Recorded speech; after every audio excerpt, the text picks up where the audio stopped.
Hello, friends. So, today let's talk about how you can promote your article. So, you've done the hard work, and you finally got your article published. Although it's a huge achievement, getting a publication requires a lot of effort, time, hard work.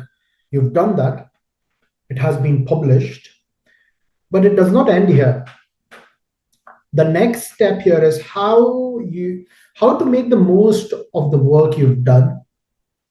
How do you ensure that your article is read by as many authors, researchers, even general public, if it is related to them, if the article is based on health promotion, then how do you ensure that your article reaches to the target audience?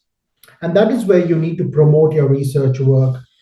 The journal does its bit, but as the main author, uh, you can contribute as well. So here are some tips on how can you promote your research work. So one is obviously social media, very popular way to promote your work, whether it is Facebook, Instagram, or any other platforms, where you can add some uh, snippets in a way that you are posting the link of your article, or you are just sharing a video where you're just talking briefly about that. So you can use YouTube as well for that. So where you're describing your research work, what this article is all about in brief, and you can put a link in the comment box. So that is a very popular way to promote your work, and that is very important. You because it's your article, you have the copyright, so you can promote it. Make sure that the link you're mentioning is the link of the journal where you have published. So that is one way. You can put the link of your articles on many research portals, like ResearchGate, Google Scholar. So that will promote your work as well, help in promotion. Once you have published the article, you can promote it in conferences. So make sure that the conference is legitimate. You will see lots of emails. The thing is, once you publish your work, you will get lots of emails from various journals and conferences that we would be delighted and honored for you to deliver a session or become a speaker, or write a manuscript for us. So you will get various emails. However, you have to be very careful which ones amongst these emails is genuine or legitimate, and which ones is not. So that is, you have to be very careful. So like, say the conferences in your area of specialty, which is highly reputed, when they send you the invitation, they will also send you an invitation to present a poster. Now, what that does is that you write an abstract of the work you've done, and you put a link of the article, the full text article. You put a link there. However, you are submitting an abstract of that work. Then it goes through evaluation, and some of the submissions are accepted as poster publication, and some as oral presentation, very few as oral presentation. But whichever it is, I think it's a good platform to share your work, whether it's a poster presentation or whether you get an opportunity to deliver a 5 or 10 minute talk on the work you've done. So that is oral presentation. So make sure that you are promoting your work through poster or oral presentation. These days, what they do is, even if your work is selected for poster presentation, they give you an opportunity to pitch your poster. And that pitching your poster, they give you 5 minutes. So in that 5 minutes, you are talking about your poster, your work in 5 minutes, and it's an oral presentation. So that is called pitch your poster. So one is you there is a poster which anybody can have a look during the conference. The other way is oral presentation, which is for minimum 10 minutes. But then now they've also started, they select few posters for pitching your poster, which means that they will email you or contact you for an opportunity to pitch your poster. Grab that opportunity and you will get 5 minutes to talk about your poster. Uh, I think the other way is that once you are selected for this, they also give an option for your poster to be published in one of their journals.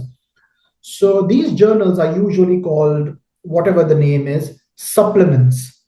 What that means is the articles which were accepted as poster or oral presentation, they automatically get published in their journal supplements, and it is available in public domain. Now, the advantage is that you straight away get a publication. The posters are published in a very highly reputed, high impact factor journals, and which could be cited as well because it is available. It is indexed in highly reputed databases like PubMed, Medline, Embase. So you can, so people can cite your work as well. So this is a good way to publish your work. So if they give you that option, make sure you click it and you take it. Be mindful, it's always important to be mindful of the fact that these post presentations, even though they are published, they are not peer reviewed. Okay. So any conference paper, poster paper, abstract, or oral abstract, even though it is published, it is indexed, but it is not peer reviewed. And everybody knows that. So that is one of the disadvantage. However, it's a great way to promote your work.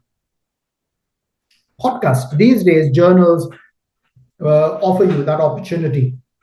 So once your article is published, either the publisher will contact you for an opportunity to do an audio or a video podcast. Grab that opportunity. Sometimes they may not, but that doesn't mean that you can't approach them. So contact them. In 1 or 2 months, please ensure that you contact the publisher and ask whether there is a possibility to do a podcast on this work. So go for it. It is very useful, and one of the best ways to promote your work. Doing a one-off article will help you, with your portfolio. But if you want to progress further in your research career or even in your academic clinical career, it is always important that once you've started that journey, you continue. And it's important to focus on specific niche. So say your first article was on a particular subject. Make sure that the next article you're working on is related to that subject. Even if you're able to narrow it down to a specific area of that subject, and then you start publishing more articles on that particular topic, you are developing a niche and expertise in that particular area. And that is where you get all these calls and emails, genuine emails of an opportunity to deliver a session, a workshop, or an opportunity to speak in all these highly reputed conferences. So doing more work on that particular piece of work and developing a specific niche is very important to promote your work. This also helps in developing a portfolio where in future, if you want to apply for PhD or postdoctoral fellowship or even for research funding, then having a specific expertise in a particular area where you want to do your research on, funding becomes easier because those who are evaluating your funding application knows, based on your publications, that you've done extensive work on this. Now these articles, it can be review articles, literature review, scoping reviews, as long as it is related to that specific topic. It will help and promote your work immensely. So I think just leaving it with one article and ticking the box of research competencies is not enough. I think you need to do more and more the merrier. Make sure you're developing an expertise in that particular topic. Please be aware of all these predatory journals and publishers. So once you've published your first article, you will get loads and loads of emails with submitting the manuscript, or even an opportunity to deliver a session or speaker opportunities and all that. But you need to ensure that they are genuine. So once you get that email, make sure that you're doing extensive research on that company, whether it is genuine or not. Okay. So there are videos, in my channel where you can have a look, where I've mentioned about predatory journals, how to check whether the journal is genuine or not. So make sure you're watching other videos in my channel for more information on that.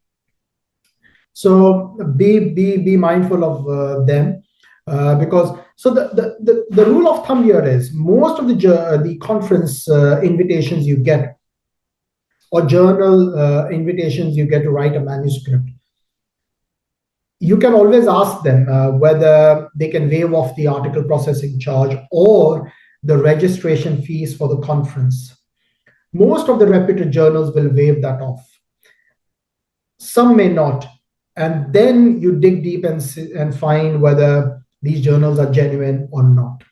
So in most of the journals where they've asked for you to write a manuscript, they've asked because they feel that you are an expert in that field.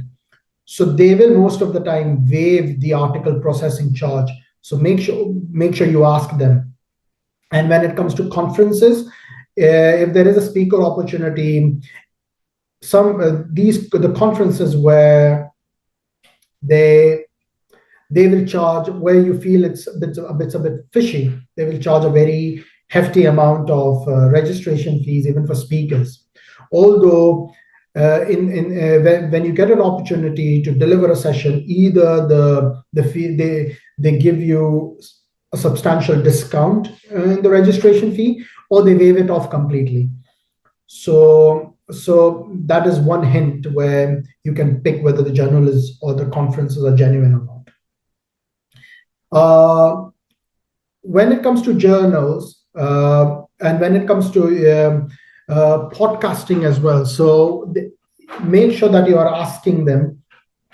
And even when your poster is published, in these journals, you can always promote them on your YouTube channel. So say for example, you've done a 5-minute pitch of your poster.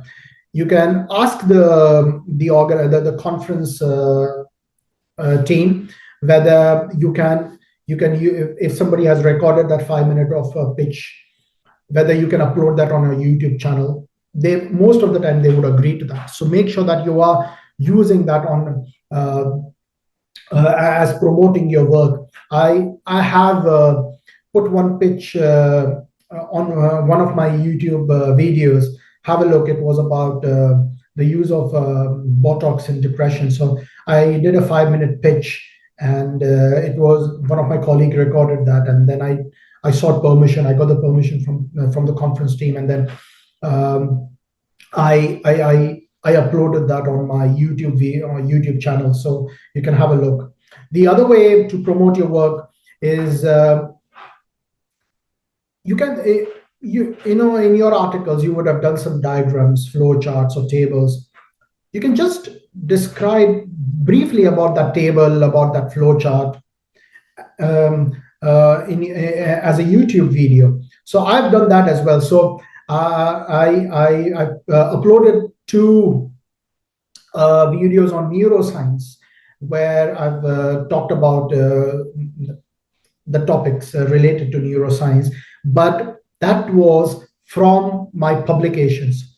So you could see that table on the article which was published. So what I did was that I did a YouTube video on that particular topic. It was a very short video where I shared that table or a flow chart describing about that particular topic, and I did put a link of the article for all the readers to have a look at the full text of that.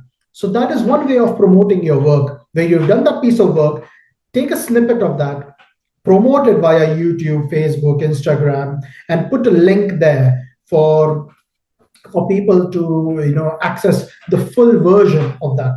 So doing a brief videos, YouTube videos on your work can also help in promoting your research work.